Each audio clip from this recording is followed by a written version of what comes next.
The following is an interview I did in 2013 that was previously only available on my podcast.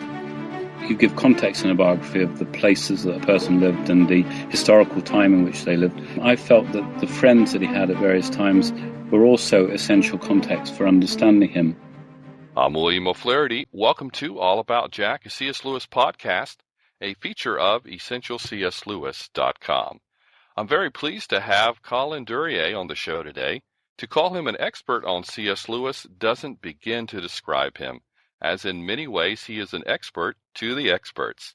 He is one of the top scholars on Lewis. He is also the go-to person for all things Tolkien.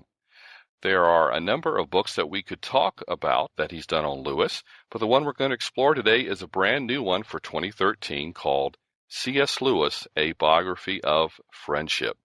Welcome to the show, Colin. Thank you for having me on your program, William. Well, I do have a wide range of listeners, and some may not be as familiar with you. So before getting into C.S. Lewis, A Biography of Friendship, share some about your background by describing how you first came to read Lewis and then how you first began to write about him. In my childhood, I missed out on the Chronicles of Narnia, and it wasn't until I was near the end of high school. I was what a kind of school in the UK we'd call a grammar school. There aren't so many of them now. But anyway, in one of our classes, we were reading C.S. Lewis's Mere Christianity. The idea was to give the boys an idea of some of the background of British history and literature and so on. I was a believer by then, and I was immediately attracted by Lewis's prose, his combination of very clear thinking and deep imagination. And as was the custom, any writer that I was attracted to, I started to read everything I could lay my hands on. I didn't realize what a large task that would be in the case of C.S. Lewis. When I was reading his autobiography, Surprised by Joy, I came across this name of one of his friends, Tolkien, and that led me on to reading Tolkien as well, and eventually on to various other of Lewis's friends. Now, soon after that, I was at university and I started to write articles about C.S. Lewis. I wrote a series of 6 monthly articles for a monthly magazine, which was basically biographical of Lewis. But even in those early days, I introduced the Inklings to the unsuspecting readers. And later, as I graduated, I started to give talks on Lewis as well. But that's really how it all started. It's rather like a conversion story, really, when you ask people how they got into C.S. Lewis. Yes, indeed. Well, now, turning to the new book, a perceptive person might glean from your subtitle what your approach is. Obviously, it has to do with friendships. First, tell us why you took this approach and how you present it in your book, C.S. Lewis, A Biography of Friendship. Well, I have to come clean and say there are lots of biographies out there on Lewis already. Some were written quite a few years ago, but they tend to be rather analytical, dealing with themes and ideas of Lewis. I wanted to get to the heart of the person in telling his life, a biography that goes from birth to grave, basically. And one thing that has struck me almost ever since I started to write and talk about C.S. Lewis was you couldn't really detach him from his friends in order to understand him. And very often when people are writing biographies, they tend to isolate the person rather and have a minimum of reference to friends, even important ones. So I decided to concentrate on his friendships. I couldn't cover all of them. I chose a selection of key friendships. And the idea was that just as you give context in a biography of the places that a person lived and the historical time in which they lived, I felt that the friends that he had at various times were also essential context for understanding him. And so it was through the friends I felt that we would have new light on his life. To follow up, though, since I don't have my copy yet, since it's not out in the U.S. until June, in the book itself, do you just have chapters devoted to a individual friend, or how is that structured? Well, I structured the book table of contents roughly chronologically. The first chapter, for example, is called A Northern Irish Childhood, but many of the chapters do identify a key friend. For example, chapter 2 is School Days and Arthur Greaves, who was one of Lewis's earliest friends. And then a later chapter is titled Student Days, Oxford and Mrs. Janie Moore, covering the beginnings of his friendship with Mrs. Moore. And another chapter refers to Owen Barfield in the title, and then Tolkien. Tolkien comes in a couple of times because of the great importance of that friendship. A later chapter is called The Wartime Years and After, Enter Charles Williams. And yet another chapter is entitled The Surprising American, Mrs. Joy Davidman Gresham, about the subject which has become familiar to so many through the film Shadowlands. Among the books about Lewis that you have written, one was Tolkien and Lewis, The Gift of Friendship. How does this book differ, or was it kind of a logical extension of that one? Well, it was the book, The Gift of Friendship, which really made me think about exploring more of the friendships in a biography. All the time that I've been reading and writing and talking about Lewis and Tolkien, I've also been very interested in the Inklings group, the large group, and have done quite a bit of research on them. The book Tolkien and C.S. Lewis, The Gift of Friendship, actually was an account of the growth and nature of their friendship, and I had brief biographies in that of Tolkien and Lewis for the light that their lives shed upon the nature of the friendship. You can't really talk about it just in the abstract, but you need to have those concrete references. So it was more a focus upon the friendship itself and the nature of the friendship, whereas the focus of C.S. Lewis, a biography of friendship, is Lewis's life. It's always in the foreground, and the friendships are coming naturally as part of who he was, shedding light on him. Now, you've already mentioned some of the names. You can go ahead and mention them again in terms of elaborating on why they are noteworthy. In other words, who were some of the most significant friendships that Lewis had, and why were they noteworthy? Well, I mentioned the earliest friendship. This was with Arthur Greeves, who Lewis met when he was a teenager. He was a neighbour of C.S. Lewis on the outskirts of Belfast. This friendship was so significant that when you look at the massive 3 volumes of Lewis's correspondence that are now published, a great many of the letters in them are addressed to Arthur Greeves, who was a friend from those teenage years right through to Lewis's death.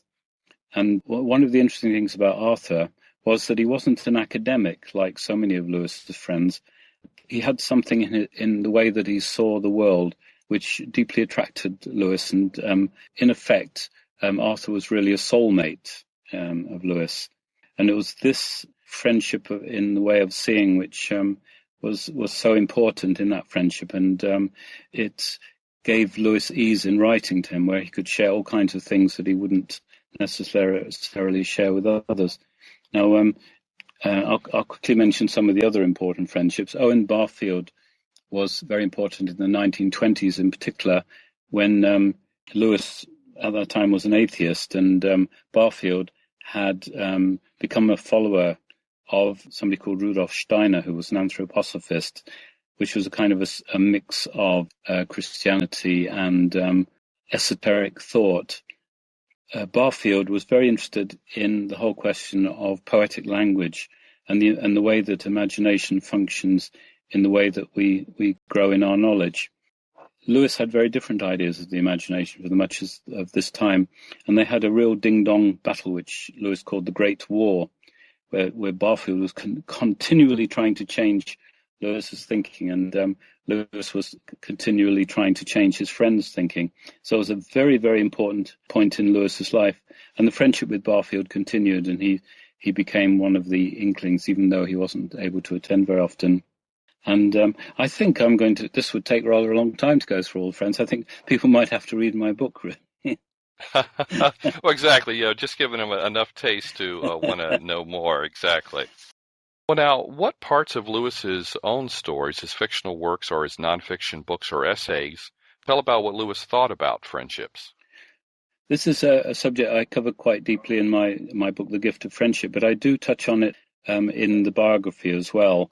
And there's actually, you could make a huge study of Lewis's views of friendship, and people in analysing it often differ about how they understand it. But one of the great sources, which I've already alluded to, is the letters of Lewis. Just to see the huge proportion of the letters, say, to Arthur Greeves. and the friendships are very much built into the letters. Obviously, there's not many letters to Tolkien because they had so much daily contact that they very rarely wrote to each other. But other people who were further away, like Barfield and others, had more correspondence. And then for several years, Lewis kept a diary, which he actually wrote with Mrs. Janie Moore in mind. He read much of the diary to her as it was written. So that's a very interesting element of friendship in the production of the diary. Now, most important probably is a chapter in a book called The Four Loves that he wrote, where he devotes it entirely to friendship, along with other key loves such as agape and eros. And in some of his fiction, he portrays friends, some of his Inkling friends. In his science fiction, he had a character that was rather Tolkien-like, a philologist like Tolkien. And in the final book, he has the same character who becomes more like his friend Charles Williams. So that's very interesting in terms of seeing how the friendships butt into his writings. And finally, at the end of his life, he wrote one of his best books called Letters to Malcolm, chiefly on prayer, where he has this imaginary correspondent called Malcolm, and we learn a little bit about Malcolm and his family as the correspondence goes on. We only have the side of the correspondence that Lewis is writing to him. But again, it's in the context of friendship, as his life is, as I tried to show in my biography.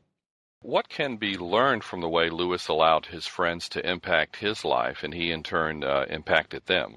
Well, I think one of the striking things is that Lewis didn't operate in an isolated way. He wasn't individualistic in the way that he wrote and he taught and he functioned.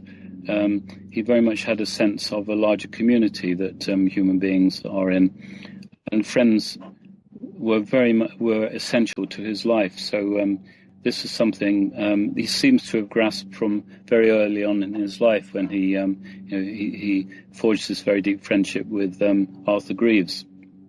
In a way, it goes against the myth of the isolated artist in the garret who suffers in silence, and then we learn from the depths of suffering all about in life.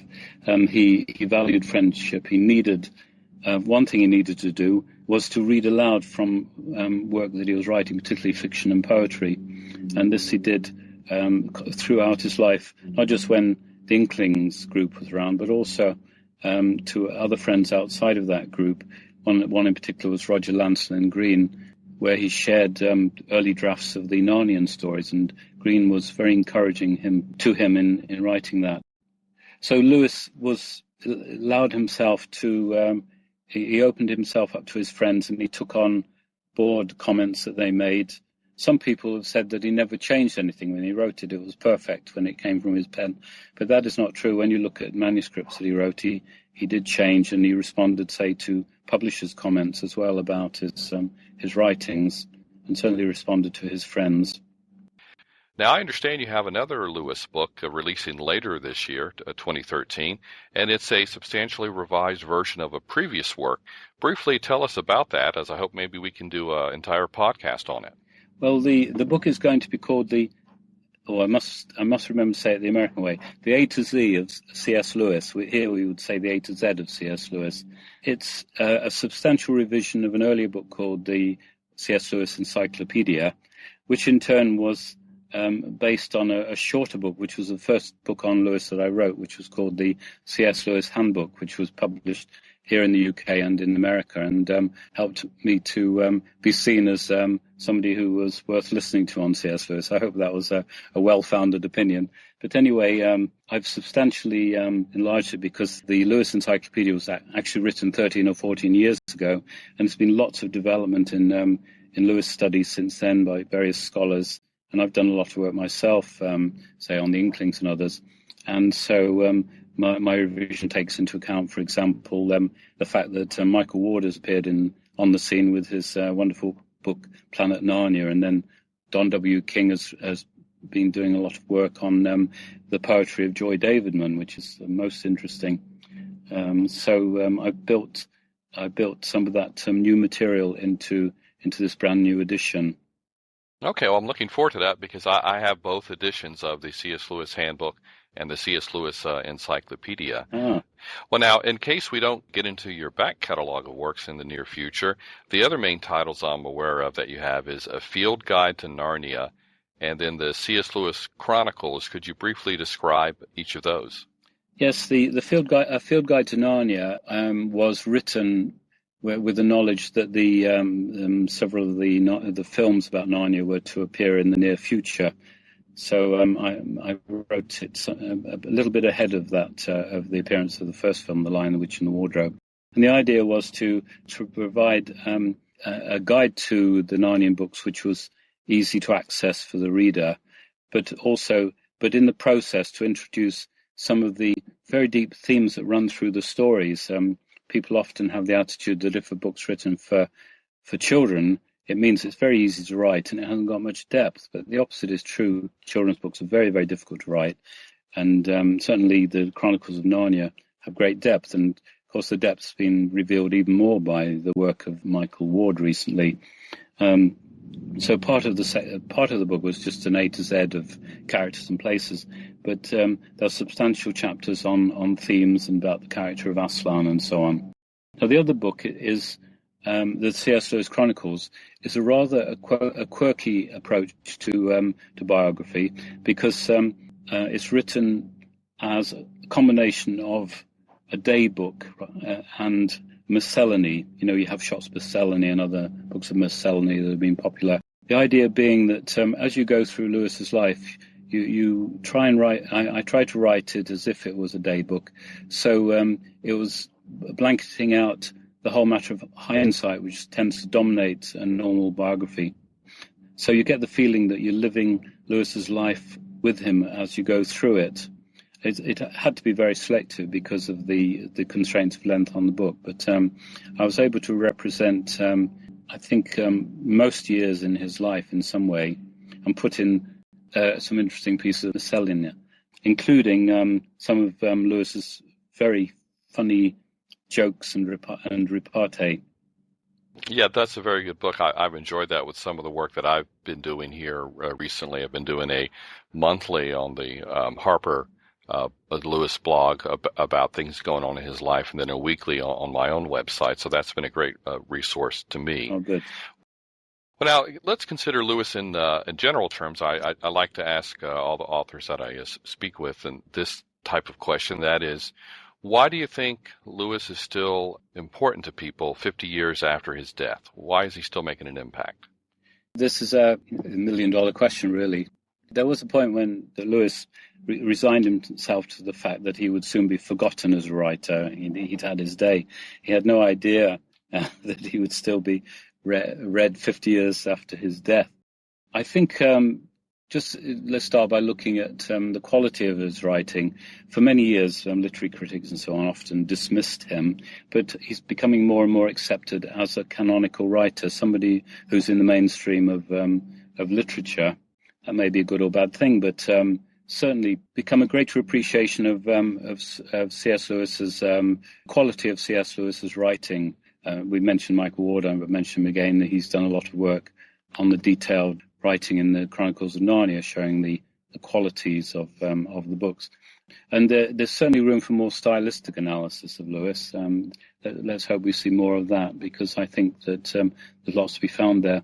And also his scholarship has lasted. There's not many literary critics whose works of scholarship are still in print 50 or 70 years later. When you think of his book, The Allegory of Love, and his history of English literature in the 16th century, excluding drama, and the enormous popularity of the Narnian stories. I'm not so sure what the sales are on the science fiction stories, but I was talking to a leading science fiction writer several years ago, and I asked him what he thought of Lewis, and he had a very high opinion of his science fiction writing, which pleased me no end. I think, to me, his vision is very much in the center of his appeal. The way that he helps us to see the world in a fresh way, very often in a new way. One of his favorite themes was undeception, removing the kind of deceptions which prevent people from seeing reality properly and seeing other people that they love and so on properly. And I think this is one of the effects that his books often achieve on readers, this idea of undeception, of opening new doors, throwing open the windows, seeing things in a fresh way. Going back to what first attracted me to C.S. Lewis is a combination of powerful lucid reasoning and imagination, the ability to come up with analogies that just stay in your mind because they're so powerful and so appropriate. Many of these things are the reason, I think, why people continue to read, because they don't just read his fiction. Many people read different types of his books, but carry on reading them. So he's like several authors all rolled into one in a way. There's not many people that can combine fiction writing with prose writing, for example. His poetry in itself is quite minor, but still very enjoyable. And as has been shown recently, where the strength of his poetry is actually in his prose style and in his fiction, where he's able to create magical worlds like Narnia or Perelandra in his science fiction. So it's all these kind of things. Perhaps at the bottom line, Lewis comes over as an attractive person in his persona. He's got a certain persona in his writing, a distinctive voice. In the Narnian stories, he comes over as a kindly uncle. But when he's writing scholarship, you feel like he's not patronizing you. He assumes that you'll be able to keep up with him when you're reading, even though the truth is that his knowledge of the classics and Old English, Middle English, and the whole range of English literature is way ahead of what you are. I think I can say that safely. I haven't met many people in the course of my life who can keep up with Lewis in terms of, say, his wide reading. Yes, it was indeed vast. And then what you were just saying earlier about him being so successful in a variety of areas in writing, I've sometimes described, I don't know how the illustration would work in the UK, but it's like Lewis was a top-notch baseball, basketball, and football player. He was like one of the tops in each of those three, which some people have done maybe one or two, one very well and the other not so great, but he was like in the top 10 in each of those three. Is just how good he was with his various areas of writing. Well, now, returning to your latest book, C.S. Lewis, a Biography of Friendship, what final words do you have to help the listeners to convince them to pick up a copy, as well as be sure to mention your website? Well, as I mentioned at the beginning of this interview, there are quite a few biographies of Lewis out, and also there's an enormous quantity of books about him. What I feel is that mine gives a way into the range of Lewis's work, thought, and imagination. It doesn't just concentrate on one aspect of him, say his thinking. Through the variety, diversity, many-sidedness of his life, I think I give an insight into the range of who he was as a person. The person of intellect and imagination, person who was friends to many, the person who loved cats and dogs as well as Edmund Spenser's The Fairy Queen. And I must confess I find him intensely fascinating, and I don't tire of reading him, and similarly with his friends. And I hope I've conveyed some of that in my book, that people will realize that this is a very interesting, warm person that they really want to get to know better. So I've tried very hard to give readers a picture of Lewis as a person, complex, generous, and an intriguing person. If we only take his conversion from atheism to theism, that is belief in God, and then to Christianity, he confesses he was a reluctant convert from atheism. So we can engage with this. We can be attracted by the fact that he didn't find it easy to convert, change one's whole way of approach to thinking and imagining and so on was a major thing. I think that I've tried to convey how Lewis is somebody that has helped many modern people to find faith in this complex world in which we live. And I start the book by referring to a proverb which is found in many languages. And this proverb goes along the lines that, tell me who your friends are, and I will tell you who you are. So the idea, the simple idea is that the friends you have reveal who you are. And I felt that by focusing on central friendships in this book, which I don't think anybody's done to this extent, helps us to know Lewis in an intimate way, in a sense, without being intrusive into his privacy and so on. And then finally, where can people find you online? Well, I've got I'm on Facebook under the title Colin Duriez, writer, and I've also got a website, www.colinduriez, one word lowercase, .macmate, MACMATE.me. All right, and then your last name is Duriez, for those who aren't familiar with that. So thank you. We encourage everyone to check out his website and also to check your local bookstore or online retailer for this brand new book, C.S. Lewis, A Biography of Friendship, as well as his other works that have come out, and then the other one that's going to be coming out. We could spend even an entire broadcast or several about the works that you've done on J.R.R. Tolkien, so we encourage people to check out that as well. Well, thanks, Colin, for being a guest on my show. Well, thank you, William. I've really enjoyed being on it. Again, I'm William O'Flaherty. My podcast, All About Jack, has been around since 2011. My more recent YouTube channel is called Knowing and Understanding C.S. Lewis. Finally, everything I do related to Lewis is centralized at the website essentialcslewis.com. And in case you didn't know, I've written 2 Lewis-themed books. The Misquotable C.S. Lewis was released in 2018. It examines 75 quotations credited to him that he either didn't write or paraphrases of something he did or without the context could be misunderstood. In 2016, my enhanced study guide to the Screwtape letters came out. It's called C.S. Lewis Goes to Hell. Thanks again for listening, and please consider liking and sharing this episode with others.